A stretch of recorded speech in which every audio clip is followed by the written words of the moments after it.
సోదర మహాశయులారా, ఈ స్వర్గం గురించి హైందవ మత గ్రంథాలలో కూడా తెలియచేయడం జరిగింది. స్వర్గము శాశ్వతం అని భగవద్గీత గ్రంథం అంటుంది.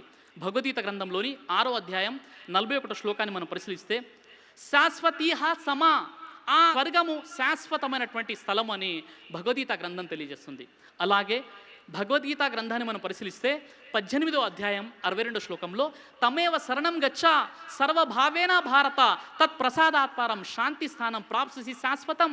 ఓ అర్జున, సర్వ విధముల ఆ ఈశ్వరుణ్ణే శరణు పొందుము, ఆయన అనుగ్రహముచే సర్వోత్తమైనటువంటి శాంతిని, శాశ్వతమైన మోక్ష పదవిని నీవు పొందగలవు అని చెప్పడం జరిగింది. సోదర మహాశయులారా, ఇక్కడ 2 విషయాలు చెప్పబడ్డాయి. ఒకటి, స్వర్గము శాశ్వత నివాస స్థలం. 2, ఆ స్వర్గాన్ని పొందాలంటే ఒకే దైవాన్ని ఆరాధించాలి అని ఇక్కడ చెప్పబడ్డాయి.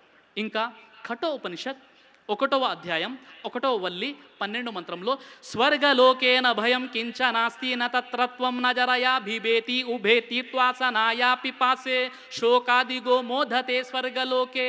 స్వర్గలోకములు ఆకలి దప్పికలు లేవు, జనన మరణములు లేవు.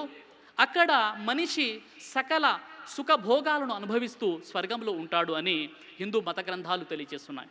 ఋగ్వేదంలోని 9వ మండలం 113వ సూక్తం 7వ మంత్రాన్ని కాస్త మనం పరిశీలించినట్లయితే, ఋగ్వేదం మనకు తెలియజేస్తుంది, పతనరహితమైన వెలుగులతో నిండిన శాశ్వతమైన ఆ లోకాలకు నన్ను చేర్చు. పతనరహితమైనటువంటి లోకాలు, శాశ్వత లోకాలు, ఆ స్వర్గం గురించి చెప్పడం జరిగింది. ఇంకా ఋగ్వేదంలోని 9వ మండలం 113వ సూక్తం 7వ మంత్రంలో, ఆ లోకాలు సంపూర్ణ తేజవంతమైనటువంటి లోకాలు, అవి పూర్తిగా సృష్టికర్త అయినటువంటి దేవుని యొక్క సామ్రాజ్యం. అక్కడ సకల తినుబండారాలు ఉంటాయి, అందులో ప్రవేశించేవాడు సకల సుఖభోగాలు అనుభవిస్తూ ఉంటాడు అని మనకు హిందూ మత గ్రంథాలు కూడా తెలియజేస్తున్నాయి. ఇంకా అధర్వణ వేదంలో స్వర్గంలో క్షీర నదులు, పాల కాలువలు ప్రవహిస్తూ ఉన్నాయి అని మనకు హైందవ మత గ్రంథాలు తెలియచేస్తున్నాయి. ఈ విధంగా స్వర్గం యొక్క వైభవం గురించి హైందవ మత గ్రంథాలు కూడా తెలియచేస్తున్నాయి. సోదర మహాశయులారా.